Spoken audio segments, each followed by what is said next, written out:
என் அன்பு குழந்தையே, உனக்கான நல்ல விஷயங்களை செய்து கொடுப்பதற்காகவே உன் தாயானவள் இன்று உன்னை தேடி வந்திருக்கின்றேன்.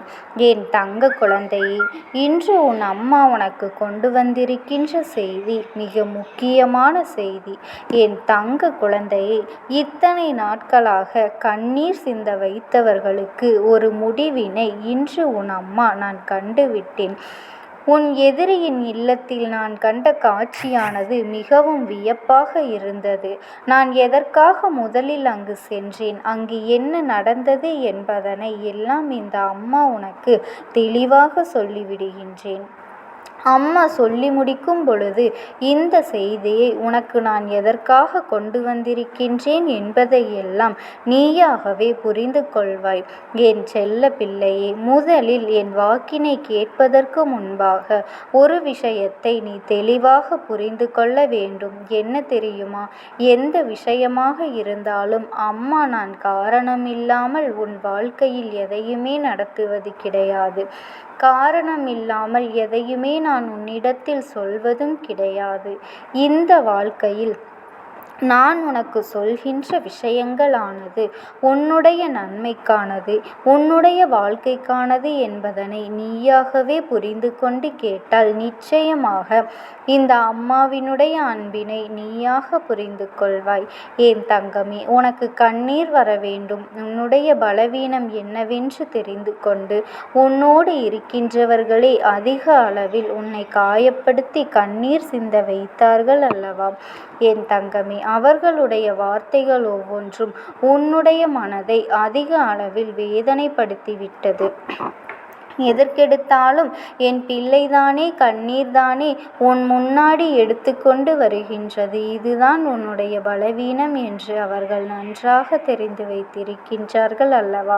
அதன் காரணமாகத்தான் அவர்கள் அத்தனை எளிதாக உனக்கு சோதனைகளை கொடுத்து உன்னுடைய மனதை காயப்படுத்தி விடுகின்றார்கள்.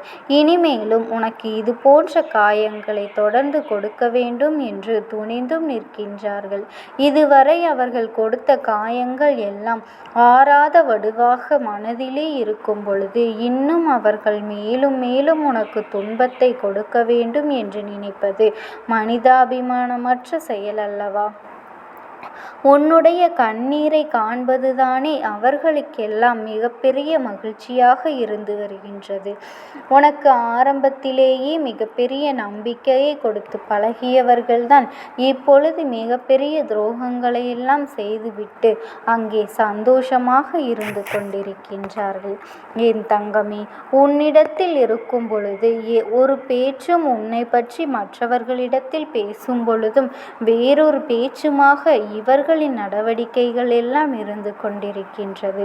உனக்கு இந்த உண்மைகள் எல்லாம் தெரிய வரும் பொழுது இவர்களோடு தான் நாம் இத்தனை காலமும் உண்மையான அன்போடு பழகி கொண்டிருந்தோமா என்று உனக்கு மிகுந்த மனவேதனை ஏற்பட்டு விட்டது அல்லவா? என் பிள்ளையினுடைய கண்ணீருக்கு பாதி காரணமாக தன்னுடைய முட்டாள்தனத்தை நினைத்துதான் இவ்வளவு நாளும் நம்மோடு இருந்து கொண்டு இப்படி ஒரு துரோகத்தை செய்திருக்கின்றார்கள். ஆனால் இதை தெரிந்து கொள்ள கூட முடியாமல் புரிந்து கொள்ள முடியாத ஒரு முட்டாளாக இருந்து விட்டோமே என்றுதான் நீ கண்ணீர் வடிக்கின்றாய். நீ வெள்ளந்தி மனிதனாக இருக்கின்றாய். மற்றவர்கள் எப்படிப்பட்டவர்கள், என்ன நோக்கத்தோடு பேசுகின்றார்கள், யார் நல்லவர்கள் யார் கெட்டவர்கள் என்பதை எல்லாம் உடனே உன்னால் புரிந்து கொள்ள முடியவில்லை. யாராவது உன்னிடத்திலே நல்ல வார்த்தைகளை பேசிவிட்டால் உடனே அவர்களை எல்லாம் நம்பிவிடுகின்றாய். அது மட்டுமல்ல, உன்னிடத்தில் இருக்கின்ற சில விஷயங்களை எல்லாம் அவர்களிடத்திலே பகிர்ந்து கொண்டு உன்னுடைய குறைகளை சொல்வதற்கு ஒரு ஆள் கிடைத்துவிட்டார்கள் என்று நம்பியும் விடுகின்றாய். அதன் காரணமாகத்தான் இப்பொழுது நீ எத்தனை பிரச்சனைகளை எல்லாம் அனுபவித்து கொண்டிருக்கின்றாய். இத்தனை பிரச்சனைகள் இருக்கும் பொழுது ஒரு தீர்வினை நான் கொடுக்க வேண்டும் அல்லவா? அதனை எண்ணிக்கொண்டுதான் நீ என்னை தேடி வரும் பொழுதெல்லாம் இதுவரை நான் உனக்கு ஆறுதலை சொல்லி கொண்டிருந்தேன். இவர்களினுடைய நடவடிக்கைகள் எல்லை மீறி சென்று விட்டதனால்தான் அவர்களுடைய இல்லத்திற்கே நான் நேரடியாக சென்று விட்டேன். ஒருவரை ஒருமுறை தெரியாமல் காயப்படுத்தி விட்டால் மன்னித்து விடலாம். ஆனால் ஒவ்வொரு முறையும் இதே தவறினை மீண்டும் மீண்டும் செய்யும் பொழுது அவர்களை மன்னிக்கக்கூடாது அல்லவா? அவர்களுக்கான தண்டனையே கிடைக்கும் அல்லவா? இதையெல்லாம் அவர்களிடத்தில் சொல்லிவிட்டு ஒரு எச்சரிக்கையை கொடுத்துவிட்டு வரலாம் என்றுதான் உன் அம்மா அங்கு நான் சென்றிருந்தேன். ஆனால் அங்கு நான் கண்ட காட்சியானது வேறு விதமாகத்தான் இருந்தது. அதை உன்னிடத்தில் சொல்லிவிட வேண்டும் என்றுதான் உன் அம்மா நான் வந்திருக்கின்றேன். அடுத்தவர்கள் வாழ்க்கையில் கெடுதல் செய்தால் என்ன நடக்கும் என்பது அவர்களுக்கு புரிந்துவிட்டது. அங்கு நான் சென்றபோது அவர்கள் குடும்பமாக பேசிக் கொண்டிருந்தார்கள். அவர்கள் சொன்ன விஷயங்கள் என்ன தெரியுமா? நாம் மற்றவர்களுக்கு கெடுதல் செய்தால் பல மடங்கு அதுவே நமக்கு திரும்ப வரும் என்பதனை உணராமல் இப்பொழுது புதிய பிரச்சனைகளில் சிக்கிக் கொண்டிருக்கின்றோம். நாம் செய்த சில விஷயங்கள் தான் இன்று நமக்கே தீவினையாக வந்திருக்கின்றது.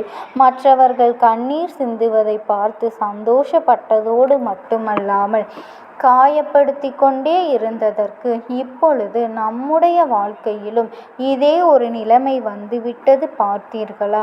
என்ன இருந்தாலும் உன்னுடைய வாழ்க்கையில் இதையெல்லாம் நீ செய்திருக்க கூடாது என்று அவர்களாகவே இதையெல்லாம் பேசி கொண்டிருக்கின்றார்கள்.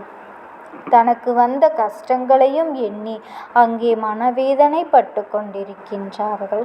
அது மட்டுமல்லாமல் எதுவும் அறியாமல் நம் மீது உண்மையான அன்பை செலுத்திய ஒருவருக்கு நாம் துரோகம் செய்ததுதான் நமக்கு நிச்சயமான தண்டனையாக இது கிடைத்திருக்கின்றது. நாம் பாவத்தை செய்ததற்கான பலனை தான் இப்பொழுது அனுபவித்து கொண்டிருக்கின்றோம். இனிமேலும் இது போன்ற தவறுகளை எல்லாம் ஒரு பொழுதும் செய்துவிடக் கூடாது. தெய்வம் என்ற ஒன்று இருக்கின்றது. தெய்வம்தான் நம் வாழ்க்கையில் நமக்கான இப்படிப்பட்ட ஒரு தண்டனையை கொடுத்திருக்கின்றது. இதையெல்லாம் நாம் இப்படி அனுபவித்து கொண்டிருக்கின்றோம். தினம் தினம் கண்ணீர் வடித்து கொண்டிருக்கின்றோம்.